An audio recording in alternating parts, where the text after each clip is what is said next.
bahwa Indonesia menghasilkan 34,85 juta ton timbunan sampah pada tahun lalu 2022. Persoalan sampah masih menjadi Beberapa titik di makin wilayah. masif tak dibarengi dengan Halo semuanya, perkenalkan nama saya Maharani Nisrina Ramadanti dengan NIM S1A023081. Pada kesempatan kali ini saya akan membahas tentang hasil riset saya mengenai retribusi pelayanan kebersihan di daerah, aspek legalitas, mekanisme pemungutan, dan pemanfaatan dana. Yang khususnya dalam konteks Undang-Undang Nomor 1 Tahun 2022 tentang hubungan keuangan antara pemerintah pusat dan pemerintah daerah atau yang biasa disebut dengan UU HKPD. Pengelolaan sampah adalah salah satu tantangan besar pembangunan berkelanjutan di Indonesia. Pertumbuhan penduduk, urbanisasi, dan pola konsumsi masyarakat membuat volume sampah terus meningkat. Data Sistem Informasi Pengelolaan Sampah Nasional di Indonesia mencatat pada tahun 2024 timbulan sampah di Indonesia mencapai lebih dari 35 juta ton per tahun, dan sekitar 60% diantaranya tidak terkelola dengan baik. Mayoritas sampah ini berasal dari rumah tangga dan pasar tradisional, yang artinya persoalan sampah sangat dekat dengan kehidupan sehari-hari kita. Negara memiliki kewajiban hukum untuk mengelola sampah sebagaimana dijelaskan dalam Undang-Undang Nomor 18 Tahun 2008. Namun, untuk melaksanakan kewajiban ini, pemerintah daerah memerlukan pendanaan. Salah satu instrumen pembiayaan yang diatur adalah melalui retribusi pelayanan kebersihan. UU HKPD membawa perubahan besar dalam sistem pungutan daerah. Dalam pasal 1 ayat 22, retribusi didefinisikan sebagai pungutan daerah atas jasa atau izin tertentu yang diberikan pemerintah daerah untuk kepentingan pribadi atau badan. Jadi berbeda dengan pajak, retribusi memiliki sifat timbal balik. Kita membayar, lalu kita menerima layanan secara langsung. UU ini juga menyederhanakan jenis retribusi menjadi 3 kelompok besar: jasa umum, jasa usaha, dan perizinan tertentu. Dalam pasal 88 ayat 1 huruf B, pelayanan kebersihan masuk dalam kategori jasa umum. Artinya, pemerintah daerah memiliki dasar hukum yang jelas untuk memungut retribusi atas layanan kebersihan.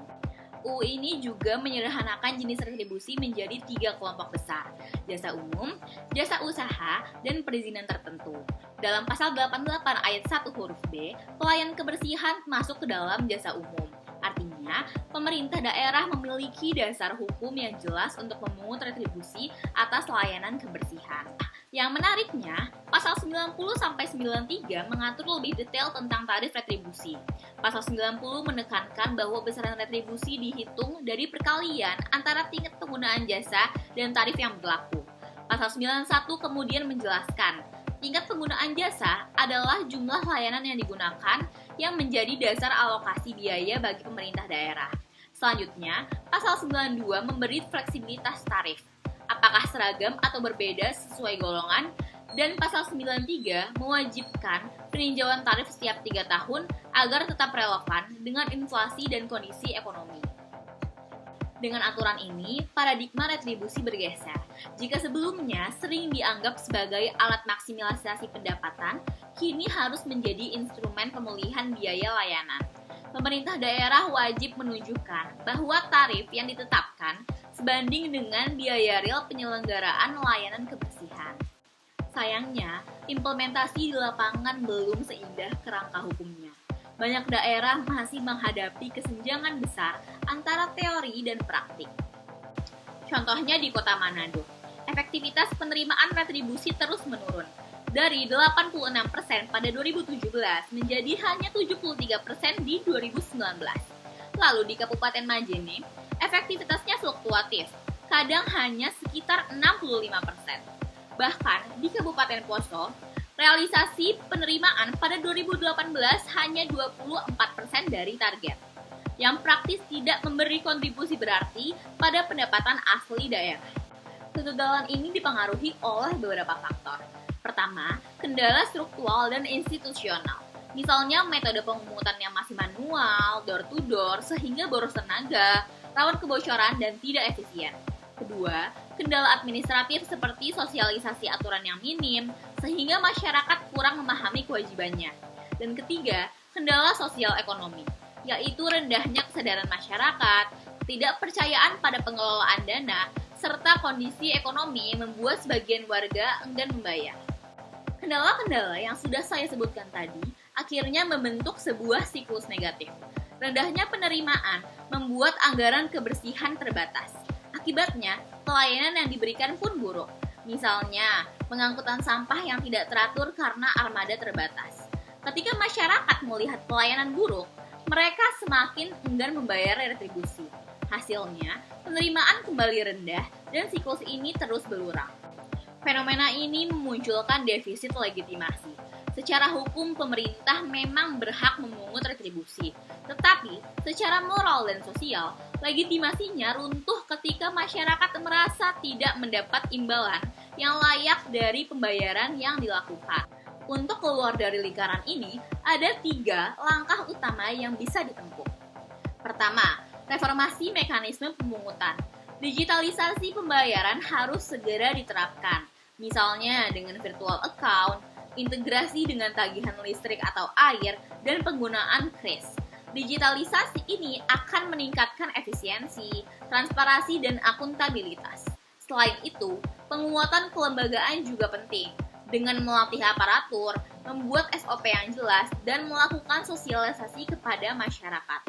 Kedua, inovasi dalam struktur tarif. Tarif flat rate seringkali tidak adil. Solusi yang lebih tepat adalah model pay as you throw, yaitu membayar sesuai dengan sampah yang dibuang. Model ini adil dan sesuai dengan pasal 90 UU HKPD dan memberi insentif bagi masyarakat untuk mengurangi sampah melalui prinsip 3R, reduce, reuse, and recycle. 3. Meningkatkan transparansi dan akuntabilitas pemanfaatan dana.